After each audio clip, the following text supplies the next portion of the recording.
ఏయ్ అటు చూడు మహాలక్ష్మి వస్తుంది. ఇప్పుడు చూడు తమాషా. Hi hi.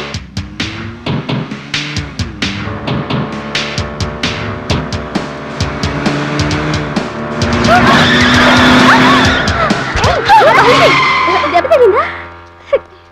అయ్యో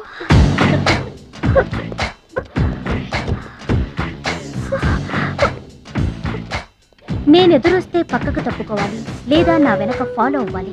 రెండే పద్ధతులు. ఎదురు నిలబడితే కింద పడిపోవడమే. ఓ సారీ,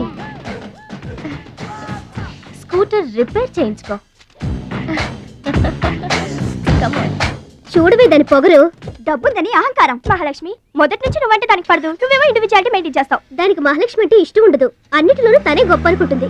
అందరూ తన్నే ఫాలో అవ్వాలనుకుంటుంది. ఎవరే ఫాలో అవుతారు? ఏంటి దాని గొప్ప? దాని గురించి మనకెందుకే, మన పని మనం చూసుకుంటే మంచిది.